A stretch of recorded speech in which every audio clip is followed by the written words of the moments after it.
Hello दोस्तों, हमारे YouTube channel pick the fight civil service academy में आपका स्वागत है।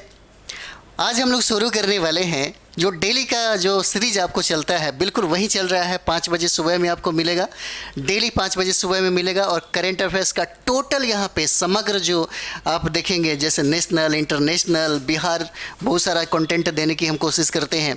और ये जो विशेषता है हमारे आज करेंट अफेयर्स का, इसमें बात करें तो हम लोग कम से कम 6 पेपर का, 5-6 पेपर का जब निचोड़ ही लाते हैं डेली बाय डेली। आज देखिएगा, आज के ही करंट अफेयर्स से आप देखिएगा, एक्चुअली हम इसमें कटिंग नहीं डाल पाते क्योंकि कटिंग में क्या होता है कि थोड़ा सा पेज भी ये हो जाता है। कोशिश करेंगे अगली बार से ये करें। तो ये आपको देखिएगा आज का बहुत सारा करंट अफेयर्स जी जो आपको देखेगा। अगर पेपर आप पढ़ रहे होंगे तो पेपर में आपको मिलेगा ज़रूर, चाहे प्रभात खबर हो या जनसत्ता भी पढ़ा करिए, या हिंदुस्तान हो या दैनिक जागरण हो, ये सारे पेपर में वो चीज़ें मिलेगा। कॉमन न्यूज़ होता है जो कहीं ना कहीं आपको पढ़ने को मिलेगा। उसके बाद बात करते हैं हम लोग, थोड़ा सा और भी खास बनाने की बात कर दिया जाए तो आप प्रतियोगिता दर्पण से देख सकते हैं। और बात करते हैं क्रॉनिकल का, तो क्रॉनिकल का भी वेटेज बहुत ही ज़्यादा है पीसीएस के लिए, दारोगा के लिए। ठीक है, तो चलते हैं हम लोग अपना प्रश्न का शुरुआत करते हैं। तो पहला प्रश्न देखिए यहाँ पे, पहला प्रश्न क्या कहता है। पहला प्रश्न कहता है कि हाल ही में भारत और किस देश के बीच द्विपक्षीय संयुक्त सैन्य अभ्यास, क्या बोलते हैं, अजय वॉरियर की शुरुआत कहाँ हुआ था। अजय वॉरियर की बात कर रहा है। संयुक्त सैन्य अभ्यास से एक प्रश्न पूछा जाता है और इसी में हम लोग कुछ और भी सैन्य अभ्यास भी कराएंगे जो बहुत इंपॉर्टेंट रहेगा। पूछता है कि किस 2 देशों के बीच में अजय वॉरियर युद्ध अभ्यास जो हुआ, किन 2 देशों के बीच में हुआ। तो यहाँ पे देखिएगा, पहला का आंसर हो जाएगा आपका, क्या हो जाएगा इसका, ये ब्रिटेन हो जाएगा। पहला का मतलब भारत और ब्रिटेन के बीच में अजय वॉरियर युद्ध अभ्यास हुआ, तो इसका आंसर क्या हो जाएगा। अगर बात करें यहाँ पे तो ये हो जाएगा, ब्रिटेन हो जाएगा। ठीक है, ब्रिटेन हो जाएगा। अजय वॉरियर की अगर बात करें तो ब्रिटेन हो जाएगा। थोड़ा सा डिस्कशन हम लोग देखते हैं, तो आइए डिस्कशन देखते हैं। कुछ महत्वपूर्ण द्विपक्षीय जो युद्ध अभ्यास है उसके बारे में पढ़ते हैं, जो बहुत ही वीवीआई है वही हम लेकर के आए, इधर उधर से बिल्कुल नहीं। पूछता है कि शक्ति अभ्यास किसके बीच में हुआ था, तो शक्ति अभ्यास हो जाएगा किसके बीच, भारत और फ्रांस के बीच। भारत और फ्रांस के बीच हो जाएगा शक्ति अभ्यास। अपनी शक्ति का प्रदर्शन भारत और फ्रांस करेगा। चलिए दूसरा हम लोग देखते हैं, गरुड़ की बात कर दिया जाए। अगर गरुड़ की बात यहाँ पे कर दिया जाए, पेन थोड़ा चेंज कर लिया जाए, गरुड़ की बात अगर कर लिया जाए यहाँ पे, गरुड़ की बात, तो देखिए भारत और इंडोनेशिया, गरुड़ क्या हो जाएगा, भारत और इंडोनेशिया के बीच में युद्धाभ्यास हुआ। देखिए 2 देश के जो सेना मिलते हैं वहाँ पे अपनी तरक्की के लिए, यानी कि सैन्य सुरक्षा और सेना की उत्कृष्टता के लिए ये प्रोग्राम मतलब लॉन्च किया जाता है और एक दूसरे से आदान प्रदान कर लिया जाता है ताकि अपनी शक्ति को और बढ़ाया जा सके, इसलिए युद्धाभ्यास किया जाता है। ठीक है, और बात किया जाए गरुड़ का, तो भारत और इंडोनेशिया के मध्य हुआ था, भारत और इंडोनेशिया के मध्य में गरुड़। और बात किया जाए अगर शक्ति की बात कर दिया तो भारत और फ्रांस हो जाएगा। चलिए अगला हम लोग देखते हैं, धर्म गार्जियन। अगला क्या करता है, धर्म गार्जियन भारत और जापान के बीच में, भारत और जापान के बीच। देखिए भारत है और जापान हो जाएगा। धर्म गार्जियन की बात अगर हो जाए तो धर्म गार्जियन क्या हो जाएगा, भारत और जापान, याद रखिएगा, भारत और जापान, ये सब बहुत इंपॉर्टेंट हो जाएगा। उसके बाद बात हम लोग करते हैं सूर्य किरण की। ये देखिए सूर्य किरण क्या हो जाएगा, भारत और नेपाल। सूर्य किरण मतलब भारत और नेपाल। ठीक है, भारत और नेपाल के मध्य में ये युद्ध अभ्यास हुआ था। उसके बाद हम लोग देखते हैं सिम्बैक्स। ये देखिए बहुत अच्छा नाम है, सिम्बैक्स नाम है, सिम्बैक्स, भारत और सिंगापुर के बीच। सिम्बैक्स सिंगापुर और भारत और सिंगापुर के मध्य में क्या हुआ था, सिम्बैक्स हुआ था, सिम्बैक्स युद्ध अभ्यास हुआ था। सिम्बैक्स सी से हो जाएगा सिम्बैक्स, और सी से क्या हो जाएगा, सिंगापुर हो जाएगा, भारत और सिंगापुर के मध्य। चलिए वो उसी तरह हम लोग देखिए ब्रज प्रहार, ये किसके बीच हो जाएगा, भारत और संयुक्त राज्य अमेरिका के बीच में। ब्रज क्या हो जाएगा, ब्रज प्रहार की बात कर दिया जाए तो ये हो जाएगा आपका अमेरिका और भारत के बीच में युद्ध अभ्यास हुआ, उसका नाम था ब्रज प्रहार। ठीक है, अगला हम लोग देखते हैं मित्र शक्ति। हम लोग मित्र शक्ति की बात करें, मित्र शक्ति देखिए आपका पड़ोसी कंट्री जो दक्षिण भारत में श्रीलंका, मित्र शक्ति भारत और श्रीलंका के मध्य, मित्र शक्ति मतलब भारत और श्रीलंका के मध्य। उसके बाद देखिए मैत्री की बात कर दिया जाए, मैत्री व्यायाम की बात कर दिया जाए तो ये युद्ध अभ्यास की बात किया जाता है। देखिए भारत और थाईलैंड है, मैत्री भारत और थाईलैंड के मध्य में हुआ, चलिए हम लोग अगले सवाल की तरफ में ध्यान देते हैं। देखिए डिस्कशन एकदम भरपूर इसके बाद मिलेगा आपको, ताकि मतलब आपको बहुत ही फ़ायदा मिलेगा। और जितना भी क्वेश्चन संभावना बनेगा आपसे बनाने का, यानी कि टोटल का टोटल हम आपको सारा यहाँ से हम करा देंगे। चलिए अगला क्वेश्चन हम लोग देखते हैं। हाल ही में बिम्स्टेक की विदेश मंत्रियों की बैठक किस स्थान पर हुआ? क्या कहता है कि हाल ही में बिम्स्टेक की जो विदेश मंत्री होते हैं उनका बैठक कहाँ पे हुआ था? तो ये देखिए 4 ऑप्शन हो जाएगा, 4 ऑप्शन। तो क्या कहता है, ये बैंकॉक में हुआ था। बैंकॉक यानी कि थाईलैंड की जो राजधानी है, पेन चेंज कर लिया जाए, बैंकॉक क्या है, थाईलैंड की राजधानी है, यहाँ पे हुआ था। ठीक है, ये कहाँ पे हुआ था? तो बैंकॉक में हुआ था, थाईलैंड में। देखिए एक चीज़ और भी है, ये यहाँ पे एक बहुत विश्व प्रसिद्ध है थाई मसाज। देखिएगा बहुत सारा अगर डिजीज़ आपको हो जाए, बॉडी में पेन वगैरह बहुत सारा चीज़ें, तो मसाज से ये लोग कोशिश करते हैं बीमारी को ख़त्म कर दिया जाए। ये मतलब समझिए पूरी दुनिया में बहुत तीव्र गति से अपना पैर पसार रहा है। ठीक है, और यहाँ भी देखिए यहाँ पटना बिहार में भी बहुत ज़्यादा मसाज सेंटर भी खुलते जा रहा है। चलिए आगे हम लोग बात करते हैं। क्या कहता है, बिम्स्टेक की विदेश मंत्रियों की बैठक कहाँ पे हुआ? तो बैंकॉक में हुआ। चलिए यहाँ से कुछ डिस्कशन हम लोग देख लेते हैं। क्या कहता है कि 1997 में बैंकॉक घोषणा पत्र पर हस्ताक्षर के साथ इसकी क्या हुआ था? स्थापना हुआ था 1997 में। ठीक है, 1997 में, यहाँ देख लीजिए। और बात करें इसमें देशों की संख्या कितना है, तो देशों की संख्या आपका क्या हो जाएगा? 7 हो जाएगा। देशों की संख्या 7 हो जाएगा। देखिए कभी कभी कोई संगठन को याद रखना चाहिए, उसमें कितने देश हैं, कितने कंट्री हैं और कितने लोग शामिल है, उसको याद रखना चाहिए। जैसे मैंने कहा 7 देश इसमें शामिल है, तो देखिएगा ये बांग्लादेश हो जाएगा, भारत हो जाएगा, और श्रीलंका हो जाएगा, थाईलैंड हो जाएगा, म्यांमार हो जाएगा, नेपाल हो जाएगा और भूटान हो जाएगा। देखिए ये जितने भी हैं भारत के सब इर्द गिर्द ही है, सब पड़ोसी कंट्री है। जैसे देखिए आपको बांग्लादेश हो गया, उसके बाद देखिए भारत ऑलरेडी हो गया, और श्रीलंका दक्षिण भारत में हो जाएगा, और थाईलैंड देखिए पूरब में हो जाएगा, म्यांमार पूरब हो जाएगा, और नेपाल देखिए उत्तर में हो जाता है, और भूटान देखिएगा उसी के तलहटी में हो जाएगा। ठीक है, ये 7 कंट्री है जो इसमें बिम्स्टेक में शामिल है। और देखिए भारत का प्रतिनिधित्व यहाँ पे कौन किया? तो भारत का प्रतिनिधित्व अगर बिम्स्टेक में पूछा जा सकता है मंत्रियों के, तो देखिए मैं एस जयशंकर ने किया। किसने किया? एस जयशंकर ने। ठीक है, एस जयशंकर ने किया, ये याद रहना चाहिए, एस जयशंकर ने किया। चलिए अगला हम लोग प्रश्न देखते हैं। यहाँ पे अगला प्रश्न देखते हैं। अगला प्रश्न देखिए क्या कहता है। कार्बन न्यूनीकरण श्रेणियों में ग्रीन वर्ल्ड अवार्ड 2023 के तहत पर्यावरण नीति में ग्लोबल सिल्वर अवार्ड, ये देखिए याद रखिएगा, global silver award, global silver award किसको दिया गया? ठीक है, किस मेट्रो को गोल्डन सिल्वर अवार्ड दिया गया, ये याद रखना चाहिए। कहता है कार्बन न्यूट्रीकरण श्रेणियों में गिल्ड वर्ल्ड अवार्डीकरण 2023 के तहत क्या कहता है, पर्यावरण नीति में ग्लोबल सिल्वर अवार्ड से किसे नवाजा गया? तो ये आपका आंसर हो जाएगा। देखिए 4 ऑप्शन है, और 4 में आपका ए हो जाएगा, चेन्नई मेट्रो को दिया गया। ठीक है, ये चेन्नई मेट्रो को दिया गया। यहाँ पे देखिए आंसर देखिए, ये हो जाएगा चेन्नई मेट्रो को। ठीक है, चेन्नई मेट्रो को दिया गया। ठीक है, चलिए इसका कुछ डिस्कशन हम लोग देखते हैं। ये जरूर याद रखना चाहिए, ग्लोबल सिल्वर अवार्ड यहाँ पे किसको दिया गया? तो चेन्नई मेट्रो को दिया गया। किसको दिया गया? चेन्नई मेट्रो को दिया जाएगा। थोड़ा सा डिस्कशन देख लेते हैं। देखिए क्या कहता है, चेन्नई मेट्रो रेल लिमिटेड को फ्लोरिडा में, ठीक है, फ्लोरिडा में हुए एक समारोह में प्रतिष्ठित, क्या है, प्रतिष्ठित इंटरनेशनल ग्रीन वर्ल्ड अवार्ड के तहत कार्बन न्यूनीकरण में ग्लोबल सिल्वर अवार्ड से इसको नवाजा गया।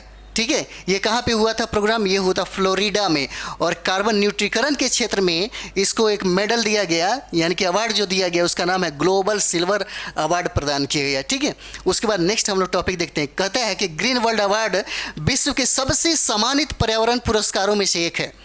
अगर देखते हैं पर्यावरण के क्षेत्र में कोई भी कंपनी या कोई भी संस्था या कोई भी ऐसा मेट्रो या कोई भी चीज़ हो, अगर काम करती, अगर ये पुरस्कार दिया जाता है, कौन सा? तो ग्लोबल सिल्वर अवार्ड, यानी कि समझिए कि पर्यावरण के क्षेत्र में सबसे उत्कृष्ट और सबसे सम्मानीय, सबसे सर्वोच्च पुरस्कार है।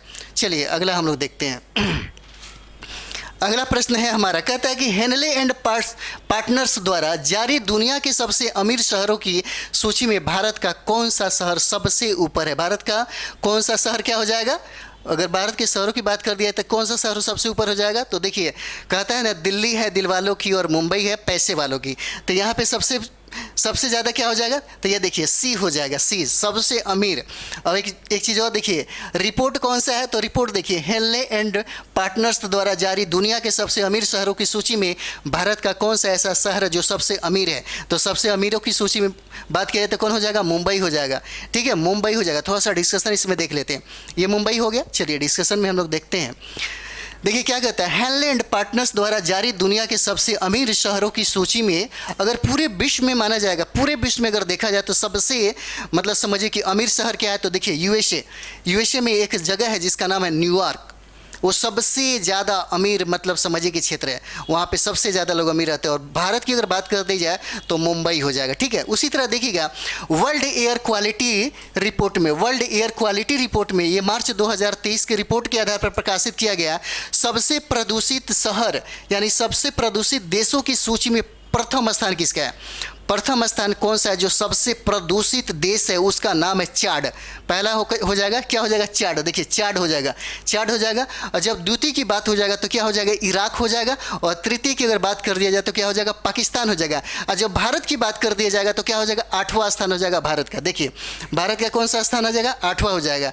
कहता है कि सबसे प्रदूषित देशों की सूची में पहला स्थान किसका है? अगर पहला स्थान की बात कर दिया जाए तो क्या हो जाएगा? चाड हो जाएगा, ठीक है। चाड हो गया। उसके बाद ये अफ्रीकन कंट्री है, उसकी चाड। और उसके बाद देखिए द्वितीय स्थान की अगर बात कर दिया तो इराक हो जाएगा। तृतीय स्थान की है पाकिस्तान हो जाएगा। और तृतीय ये पाकिस्तान। और भारत के स्थान की बात कर दिया जाए तो क्या हो जाएगा? 8वां भारत का स्थान हो जाएगा, ठीक है। चलिए हम लोग अगला सवाल देखते हैं। अगला सवाल कहता है कि हाल ही में विश्व बैंक के नए अध्यक्ष किसे नियुक्त किया गया? ठीक है, हाल ही में विश्व बैंक का नया अध्यक्ष, हाल ही में विश्व बैंक का नया अध्यक्ष किसे बनाया गया? तो अजय बंगा को, अजय बंगा को बनाया गया। याद रखना चाहिए, विश्व बैंक का हाल ही में, अभी तुरंत आप पेपर अगर पढ़े होंगे तो आपको मिलेगा उसमें, हाल ही में विश्व बैंक का नया अध्यक्ष किसे बनाया गया? तो अजय बंगा को बनाया गया। देखिए ये आपका आंसर हो जाएगा 5 का बी आंसर हो जाएगा, अजय बंगा को बनाया गया, ठीक है। थोड़ा सा डिस्कशन इसमें देख लेते हैं। देखिए विश्व के प्रमुख पद पर भारतीयों की नियुक्ति हुआ। तो देखिए यहाँ से एक प्रश्न पूछा जाता है, नियुक्ति से पक्का पहले बीपीएससी में 2-3 प्रश्न पूछा जाता था। तो नियुक्ति भी हम आपको इम्पॉर्टेंट ही नियुक्ति कराएंगे, क्योंकि ऐसा नहीं है कि जो बहुत ही लगता है कि ये पूछने की संभावना है उसी पे हम लोग बात करेंगे, ठीक है। तो देखिए नियुक्ति की बात कर देता है WHO। देखिए पढ़ने के लिए बहुत है, बहुत सारा नियुक्ति पढ़िएगा। बिहार में भी नियुक्ति किया गया, भारत में भी नियुक्ति किया गया, विश्व में भी नियुक्ति किया गया, अनेक संगठनों में भी नियुक्ति किया। लेकिन ऐसा नहीं कि पूछ देता है, अब क्या पूछेगा थोड़ा सा ये भी देखना पड़ेगा, इसके लिए अध्ययन करना पड़ता है, एक अनुभव भी होता है, उसका भी मतलब फ़ायदा आपको मिलता है। देखिए WHO के बाहरी लेख परीक्षक किसको? गिरीश चंद्र मुर्मू को बनाया गया। गिरीश चंद्र मुर्मू को बनाया गया। कौन सा? ये WHO के बाहरी लेखा जो परीक्षक हैं उनकी नियुक्ति गिरीश चंद्र मुर्मू को किया गया। अब बात करते हैं कि देखिए अमेरिका में घरेलू नीति सलाहकार कह दे या निजी सलाहकार कह दे अमेरिका में, तो ये देखिए कौन हो जाएगा? ये नीरा टंडन हो जाएंगे, नीरा टंडन। अमेरिका में घरेलू निजी सलाहकार कौन हुआ? तो नीरा टंडन हो जाएगा। कौन होगा? नीरा टंडन, ठीक है। अगला हम लोग देखते हैं कि अमेरिका में पहली महिला सिख न्यायाधीश कौन बनी। अगर बात किया जाए कि अमेरिका में पहली सिख, और सबसे बड़ी बात है कि सिख की बात है, वो भी पहला, जब पहली महिला की बात हो जाएगा और पहली सिख महिला की बात हो जाएगी तो समझिए कि बहुत इंपॉर्टेंट हो जाएगा। ये पेपर में दिया था, ये आपको बहुत इंपॉर्टेंट हो जाएगा। और ये आपका आंसर जो मनप्रीत मोनिका सिंह हो जाएगा। देखिए अच्छा नाम है, मनप्रीत मोनिका सिंह, ठीक है। मनप्रीत मोनिका सिंह ये पहली भारत मतलब समझिए कि ये पहली महिला है। जब पहला किसी में हो जाएगा, चाहे पूरे विश्व में हो जाए या चाहे देश की बात हो या चाहे बिहार की बात हो, तो समझिए कि आपके लिए बहुत इंपॉर्टेंट है, ठीक है। चलिए अगला हम लोग प्रश्न देखते हैं।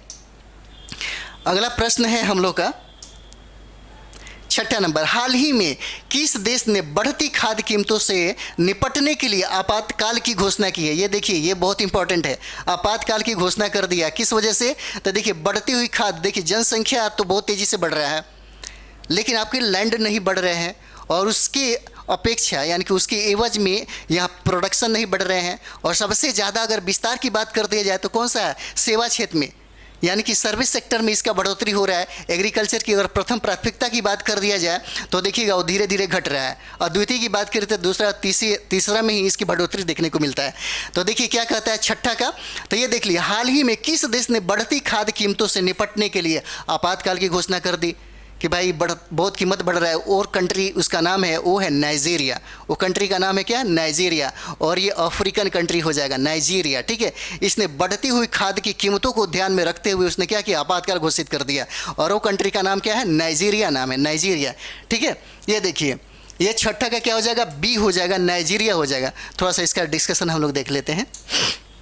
देखिए क्या कहता है, भारत द्वारा चलाया गया सहायता संबंधित ऑपरेशन, ऑपरेशन से पक्का एक प्रश्न पूछ देता है कभी कभी। तो बात करते हैं हम लोग ऑपरेशन का, तो ऑपरेशन देवी शक्ति का संबंध देखिए, ऑपरेशन देवी शक्ति का देखिए, अफगानिस्तान में भारतीय जो फंसे हुए थे, भारतीयों को निकालने के लिए ही इस ऑपरेशन को समझिए कि मतलब लाया गया, जिसका नाम था ऑपरेशन देवी शक्ति। ये पूछा जाता है ऑपरेशन देवी शक्ति का संबंध किससे है, तो अफगानिस्तान से है। देखिए अफगानिस्तान में क्या हुआ कि तालिबानियों ने जब वहाँ पे अपना सरकार बना ली, तो देखिएगा दुनिया की सबसे बेहतरीन यानी कि बुद्ध की वहाँ पे स्टैचू जो लगी हुई थी, जो मंदिर था, उसको उड़ा दिया।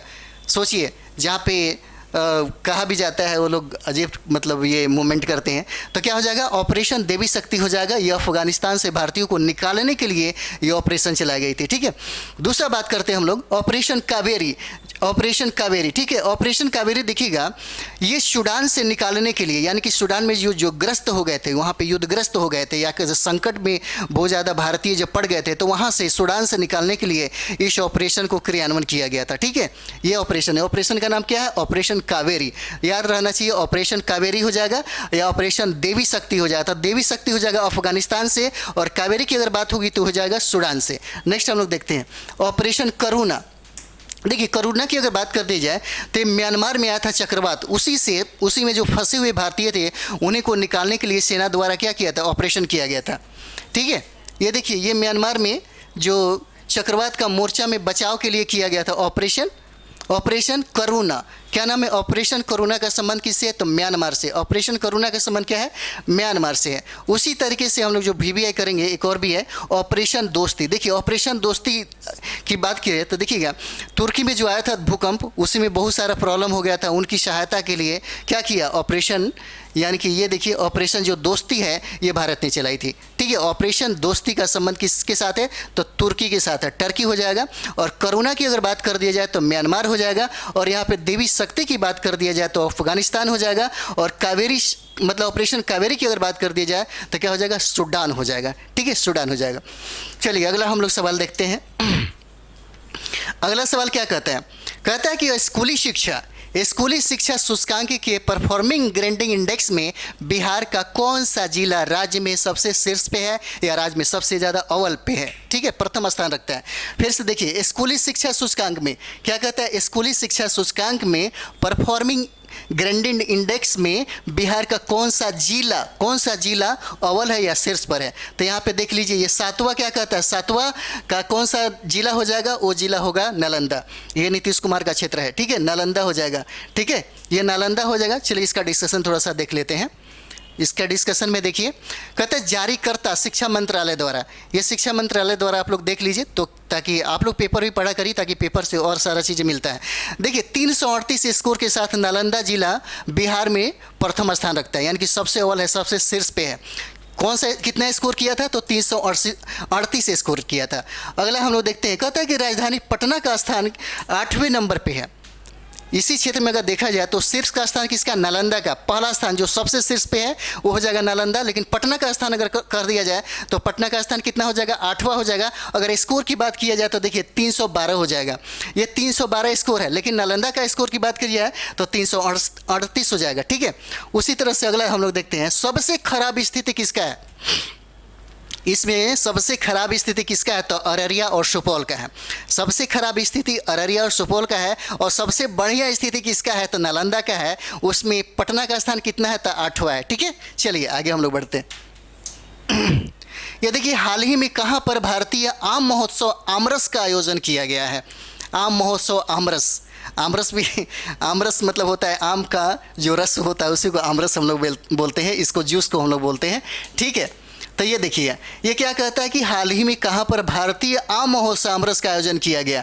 तो 8वां का क्या हो जाएगा, 8वां का बी आंसर हो जाएगा, मास्को हो जाएगा, ठीक है। ये रशिया में किया गया था, मास्को में किया गया था, ठीक है। आमरस महोत्सव भी किया जा रहा है। बताइए, भारत का आम महोत्सव वाला उस क्षेत्र में बढ़ोतरी देने के लिए, बढ़ावा देने के लिए और संबंधों को और प्रगाढ़ बनाने के लिए ऐसा किया जाता है। चलिए आगे देखते हैं, इसका डिस्कशन थोड़ा देख लेते हैं।